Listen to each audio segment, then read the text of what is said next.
the reviews I've been able to find about the 2018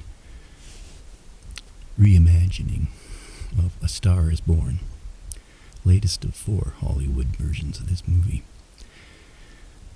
don't talk about why the central song, most popular song in the 28 version, is called Shallow, while the most popular song from the 1976 version of A Star is Born is called Evergreen.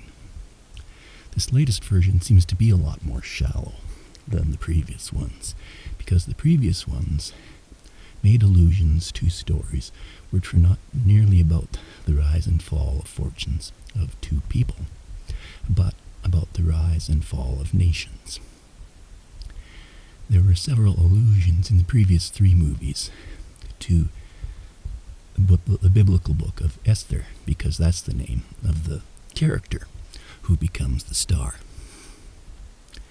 And in the story of Esther in the Bible, there are also numerous reversals of fortune. Israel is in very poor straits at this time. The people have been taken away to captivity in Babylon, and they are being held by the Persian Empire. Esther rises up from being nobody to being pretty much the second most powerful person in the kingdom, much like Joseph did in Genesis.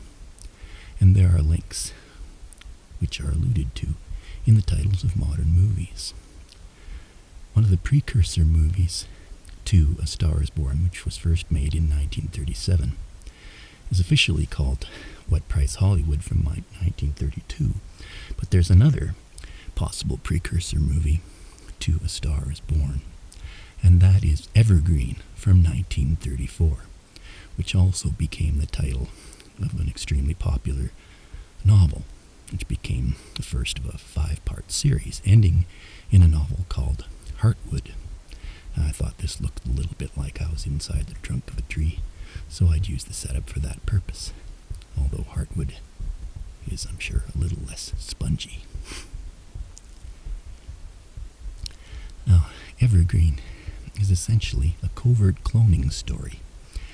It's an allusion back to the time of the patriarchs, Isaac, Jacob, and all of his sons, ending with Joseph, who were essentially, as I've alluded to in my video on biblical clones versus Book of Enoch hybrids, versions of the gods being born into mortal bodies, who presumably, because they're all born from the same god or one of 2 gods, looked alike.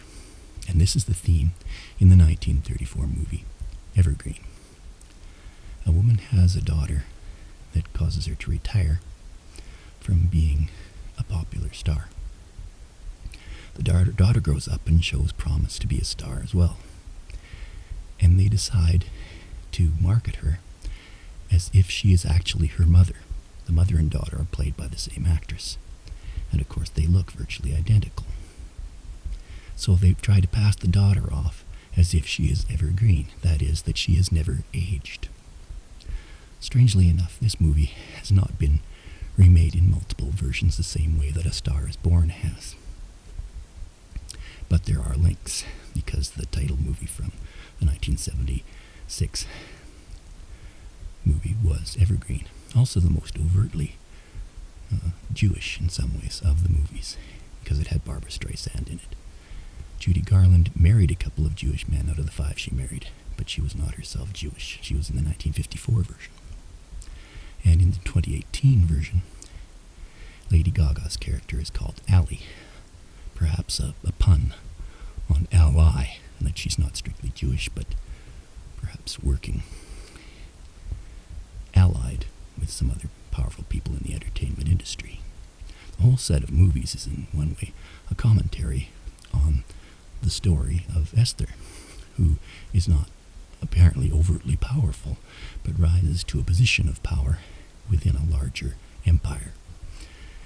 Much like some of the people in the Jewish community who become movie producers or entertainment directors, have risen to a position of power in the United States.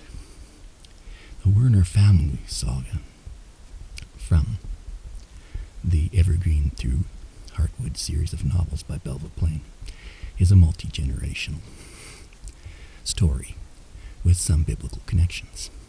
In Heartwood, we're told that the main character, main mother character at least, grandmother character now, is feeling that she's getting older and derives her feeling of immortality from her connection to a story that is thousands of years old, namely the biblical story. And in this drama, there's a story of concealed, illegitimate childhood. The daughters are born illegitimate. And there's a suspicious resemblance between them, striking resemblance, from the first generation to the third generation to the fifth generation.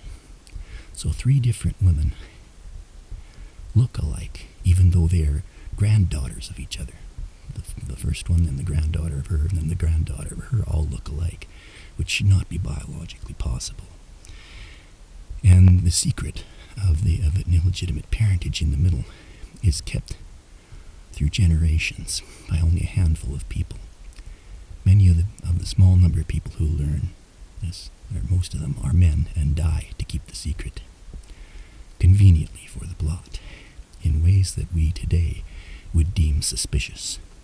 One of them dies of a heart attack, struggling to keep the last clue from the woman whose identity he feels must be hidden from her, and the other dies so that his wife won't have to get a publicly embarrassing divorce.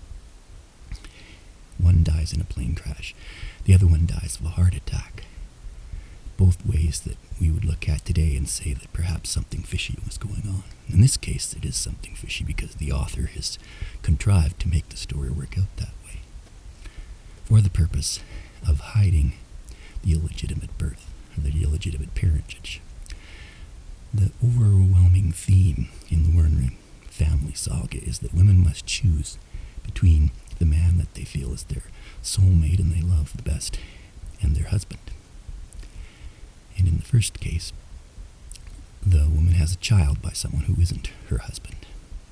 But the larger symbolism is that the woman is actually having a child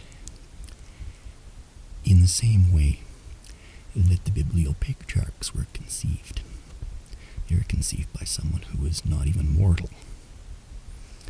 Over 5 generations to have this resemblance preserved does seem to be pushing the limits of what is naturally possible.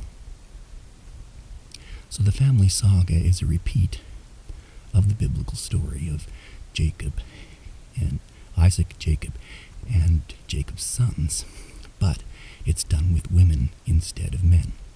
And that is a key part of the Esther is Born switch too. It's about women taking on biblical male roles.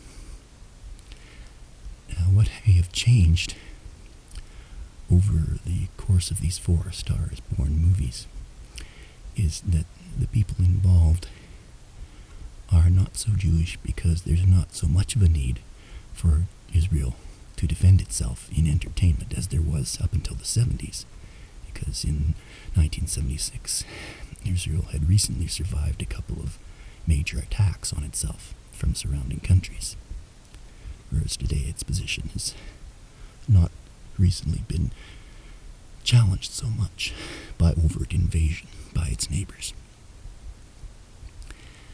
But the overall theme of these professional New Yorkers is that they've gone into sensible professions, like being a doctor, lawyer, stockbroker,